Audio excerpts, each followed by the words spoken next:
Hello, folks. Today I want to talk about trauma. I've gotten a lot of emails from people, a lot of communication, people dealing with the trauma of the animals. Terrible things happen to the animals. You've got to be prepared. So I want to kind of go through with you some of the things that I do in preparation for types of trauma. Well, okay, so what's a trauma? Yeah, you have bleeding. Something can get bit. Something can get poisoned. Something can get overheated. Something can drown. Something can be electrocuted. So initially those are the first kind of things that come to my mind with trauma. So the animal is basically he's doing fine, and all of a sudden some act happens, and next thing you know he's bleeding, or he's gotten bitten, or he's overturned. So gotta if it's important to have some preparation for those traumas. Sometimes you need to apply those techniques and those medications even before you get to a vet. So I'm not discouraging those people that need to go to a vet to get that animal to the vet fastest, because I'm sure the vet can do a much better job than the layman can do in recovering that animal. I hear it all the time. People are 2 hours from the vet. People are 3 hours from a good vet. I live in South America. I live in Central America. And so sometimes people just don't have the ability. That's the reason that I do these videos, to try to let people know what I do, what works, maybe what doesn't work, and the tools, getting the tools and getting the medications to be prepared, especially those folks that have large collections. Some of you guys out there have tremendous money invested in those collections. I think you need to have a trauma center. Let me go through some of the different things that I have. So, first thing that comes to mind, whenever you're dealing with any kind of trauma, you always need to give IV fluids.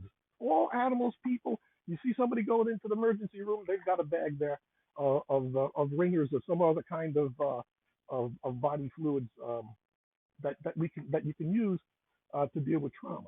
And the way that we deliver those medications, you have these little IV kits. This is a smaller one. Then you have some that are much bigger ones. I use these if I'm dealing with larger, maybe a 300-pound or a 250-pound tortoise. You can't be sitting there ding, ding, ding with a little pen drop. Just isn't going to work for you. So, you want to get some fluids into a bigger animal quicker. You got to keep your ringers in stock. I stock a couple of cases of it. So maybe it's $8, $10, $12 a bag. Get yourself a bag. Make a relationship with a vet that you can get some of these supplies and have these supplies on hand. So you know we need we need we need ringers. I like to use, this is oxygen. So this is an oxygen generator. So if I have an animal that's drowned or whatever it's gone through, we need to improve the oxygen content in the air, because that'll help that animal breathe better and get oxygen to all of the organs and everything. $500, $600, you have a little oxygen generator. You can make a little tent. You can put it underneath a cardboard box. You can put it in a little blue bin. I've made all different styles of air tents, oxygen tents, for different types of animals, depending on the size and everything. So it's not something that's hard to do. You got to wrap your head around and get the concept about how it works. And you can save some animals just by giving them oxygen. Just like if somebody has a heart attack, that's the first thing they do. Get oxygen on them, hook them up to an IV. Here's another important factor. Sometimes the animals aren't breathing. So, okay, what are we going to do to make them breathe? I've seen people blowing their nose. They're typically not effective. People are not very effective in respirating that animal. You've got to get respiration. Okay, so how can we do that? Well, uh, here I have, this is just a simple red tube. We use these for feeding, all different types of procedures. This is a big one. They sell them all different sizes. You have tiny ones, you have next to tiny ones, whatever they have. And what you can do is you can actually put this through the nares of the tortoise, and you can put that down, go right down into his mouth, and you could just push into there, and you could respirate that animal. Now, if you get experienced enough, you can get in there, you can look, get a flashlight, open his mouth up, look for his trach. It's covered by the epiglottis, so just got to get that open. You got to get your tube in there, and then you can just sit there and blow on a little thing like this. I've done this many times with little tortoises and little iguanas where I had to do something quick. So I have these little tubes that don't scrape the inside of the trach, and you can put these down into that trach, and you can rest with watch his sides go up and down. You see him breathing again. It's a good feeling. Now, sometimes animals are out longer or animals are bigger. We need to do something different. Here's a nice device here. This is just a bag. We just bag what we call bag them down. So this is what they do in people. So all that's happening here is you're just doing this, And you can sit there, and I have in giant tortoises that weren't breathing, and you sit there and you breathe for them. So much nicer to do. And so, of course, they make all of these type of trach tubes. You get all these tubes. I've used this on little iguanas, not babies, but I've used it on Cyclura iguanas, green iguanas that maybe weighed a few kilograms, and I've used it on giant tortoises. So here it is. You have an easy way to really control that respiration, what's going on in that respiration.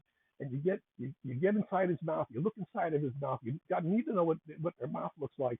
You need to know the biology of their mouth so you can identify that epiglottis and know where it is in case you have to deal with it. Look inside your iguana's mouth, look inside your tortoise's mouth. When you're in there looking inside their mouth, get a good idea what their mouth looks like, because that's one of the things that you have to do when you're dealing with trauma is you got to figure out what's going on with the animal. So you want to be able to see nice red pink mouth. It means he's got good blood flow. He's got respiration. You need to know what a pale mouth looks like. So when you're trying to evaluate maybe something that happened on an animal, you come up on an animal, you can start to evaluate, hey, this looks like this doesn't look like this, I need to do this, I need to do that. And it's important. So learn how to determine what's going on with your tortoise. There's different strength tests. Sometimes I'll talk to people, they don't know if he's dying or they don't know that he's sleeping. Okay, you've got to be able to do a strength test. Pull his legs out, pull his head out. You got to know your tortoise. How hard is it going to be to pull that leg out? You know, if you can just take a tortoise's head out of his mouth, that's pretty near the end when you can just pull his head out of his mouth, because they don't like that. But that's what you do on strength tests. You do it when something happens. I get an idea. I said, okay, I have an idea of the strength of this animal, and I can tell if he's going up. I can tell if he's going down. So you need some sort of input that comes back from that animal so you can figure out what you have to do. Have your alcohol on hand. Simple. Have your betadine on hand. Betadine is great for washing out wounds and stuff like that. Different antibiotics. Different antibiotics are important if you can get a vet that works along with them, because you may have some sort of a trauma and you need to apply antibiotics, even because maybe this thing's going to go, not going to get to the vet on Monday. Well, at least you can call up your vet, talk to an emergency person, someone, and get an idea maybe what you should do. And if they say, hey, give him antibiotics, oh, at least you can give him antibiotics because you have some antibiotics. And there are all different kinds of antibiotics we use. Baytril is a popular one. Cefazolin is a real popular one. So danofloxacin has been a popular one lately. Any of your sulfa trimets, anything like that is something that's real good. We use those as well. Again, different size feeding tubes. I think I mentioned that. You've got to have different size syringes because you don't know what you're going to have to do. You don't know what medications you have to give. You don't know if you're going to be sucking fluids out of his mouth or whatever. So, select some different size syringes so that you can you can do what you need to do. This is a little piece of hose. I use this when I get into the mouth of something. I'm worried about them clamping down on my feeding tube or my trach, whatever it is. We put this little hose. We have different size hoses for different size animals. You put that little hose in their mouth. They can't clamp down, and at least you can continue to do your work, whether that's tubing or into their trach or whatever. Duct tape, always great with tortoises. This is like great bandage stuff. You don't want to wrap those wounds up because you don't want to cover them up, but you need to, maybe sometimes the tortoise has got run over by a car. We need to stabilize that shell. He could be bending all over the place. We know basically where the parts fit together, and we use a little duct tape and then hold that as an emergency. That way you can get to a vet or some person that can set that shell the way it's supposed to be. We drill screws and we put the stainless steel wire and everything to get it in place. But you may need to do some initial treatment with this. Also, I treated a lot of different types of wounds with this. You also use your gauze. So you may have areas that you want to gauze, and then you want to tape the gauze to the shell. This keeps that area breathing. You don't ever want to tape over any type of infection. You don't want to kind of seal over it. Those infections usually have to be left to I'm talking about tortoise shells. Usually have to be left to be covered. I mean, not covered to be able to repair properly. So you have gauze. You have this stuff is great. This is what they call sports wrap, but it's kind of stuff that you could have a laceration on the arm. He could have got himself cut with a screw. It's kind of spongy and it sticks to itself, and you can wrap it up. So it's great for iguanas. Sometimes somebody maybe gets his leg hurt, he gets his tail hurt. whatever it is. You can put some gauze there, and you put a little that stuff around there, and it's a breathing thing, and so you can kind of deal with your trauma that way. Um, Jaw bar. This is I talked about as a tool I invented a long time ago. Camp Cannon over there uses it. All it is a butter knife that I've just ground down. And I have a little lip on the end. I have lots of videos that show me that show people how I get into that tortoise, how I get in his mouth, and or whatever it is, so that I can get in their mouth and then either tube them or give them the medication, everything. Jaw bar, it's a good thing. So here's again, sometimes, we have to deliver small medications. Maybe we want to do it through the mouth or whatever. We have these tiny, tiny types of stainless steel feeding tubes. So, having these things and having these things at different sizes is real important. A simple surgical kit, some different razors, some different scissors and stuff. If you have an emergency suture that you need to make, they even sell the little kit here on the end. You can actually practice suturing up and everything. So sometimes that may be critically important. You need to know the weights of the animals, have the proper size scales. You need to know if you're going to deliver medications. You've got to know the weight of the animal. Even when you're giving things like ringers, and you want to know if you're giving too much, because you'll see that weight going where it's not supposed to go. Have your emergency foods on hand. Different types of foods for different animals. Critical care mix, a bunch of them. They're great, and you have them on hand. That way you can mix that stuff up and get it inside and start to help that animal to heal.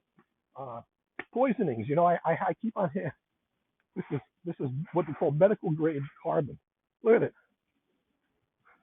This is great for dealing with poisons and stuff like that, because you put this in the gut, and then what happens is this absorbs the poison. Oh boy, I got it all over the place. That's the problem when you open it up. Everybody knows silverdine is great for dealing with a lot of, external type of injuries, wounds, and stuff like that. I also use sugar. I did a video with that.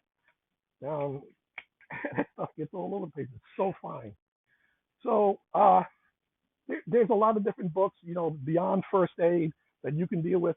You folks shouldn't do anything that you're not capable of doing. Maybe you can get somebody to help you train. You can learn under somebody. Get the skills that you feel are necessary, that you can deliver the proper care to something that may happen terrible to an expensive or an important collection to you. You have to arm yourself somehow with dealing with this trauma. Okay, here's some other things. We talked about different antibiotics. There's lots of different antibiotics. And there's anti-parasite, the parasitic medications. And I also use this wound dust stuff. So if you have a bleeding situation, there's different types of drugs that you can use, and some are on little sticks. It's on a Q-tip, and you rub it in the wound, and you can stop bleeding. You got to have that stuff. Something bleeding, and bleeding to that is something that can happen to almost anybody in any situation, and you've got to be able to deal with it. You can't just let it bleed on when you're driving to the vet. It won't work for you. So, you have some of that stuff on hand, and if you have to go longer, I have here somewhere, here, get an idea how to use that super glue. Sometimes you could have a skin wound and you need to use the super glue. Just don't go gluing up everything. Sometimes it doesn't work out that well for you. But these are the things that you need to teach yourself, depending on the size of your collection, how much effort you want to put into it.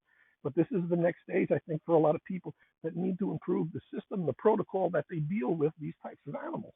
So I think I've got everything covered. Oh, yeah, I'll give you a little example. Oh, this is a little betadine scrub here, too. So this comes with betadine. It's actually a little brush, a little scrub. I like them because you can just break this out open and start scrubbing with betadine. You have a sterile scrub. A lot of injuries and stuff like that. It's good. I'll give you another day. A friend of mine, Ken, from Camp Cannon. Okay, he called me up. It's late at night. His tortoise is hanging by its neck because of a rock situation that he had in the yard, where the tortoise was able to get her head stuck inside that shell, inside that V groove. I hate V grooves. I hate boards that go like this. Got her head stuck inside there, and so she was hanging there for a long time. He found that she was almost dead, and what do you do with an animal like that? It's almost dead. You can, you've just lifted it off those rocks and everything. So, You can blow in their nose. That's one way to get things done. You can use a tube maybe. I think that's going to help you do a lot better, especially with a smaller animal. And you're going to bag that animal down too. So we're just going to go in the tray. I'm going to open its mouth. I'm going to go inside there. I'm going to get that in the tray, and I'm going to be able to at least if it stops breathing. What are we going to do? Okay, if it stops breathing, you need to get it. You need to get it breathing again somehow. Don't worry so much about these animals' heart stopping because I've done a lot of necropsies, and I can tell you, I have the heart on the table and it's still beating. So most of these reptiles, especially tortoises, you know, I don't know what you can do much about stimulating the heart. There's also kind of crazy drugs that we use for stimulating the heart, reducing swelling, reducing phlegm. Those are important drugs. Uh, um, Coagulant, anticoagulant drugs. A lot of poisons I mean, coagulant drugs. A lot of poisons are anticoagulants and they allow animals to bleed out through the eyes and the nose. Vitamin K, I've saved a bunch of iguanas. They have some new stuff which is neurological, so it doesn't work quite as well. I mean, it doesn't work at all. So, it depends on what you deal with. So you try to get all of those things. Oh, here's another little thing that we do. This is just a simple bin. You can get this bin at Home Depot. That's where we actually get the bin. So you set up a light, you have a couple different substrates, and you have a place to put your animal so that you can care for it. You've already prepared an area that will allow you could just keep filming there, filming, videoing. And what we do is we just make these little we make the top with a little screen. You put that light on top of that top. And it works out great. You have a place, like I say, to keep the animal. You know what you're going to do ahead of time, and you're going to be able to deal with that trauma. So that's it, folks. Sorry, talk so fast. I'm trying to get it under 10 minutes because most people, once I go past 10 minutes, most people don't want to keep watching, especially if they're watching like on Instagram TV or something like that. I put the longer videos on my YouTube channel. So if you go there, I appreciate it. Trauma folks, be prepared. I appreciate it. Take care, everybody.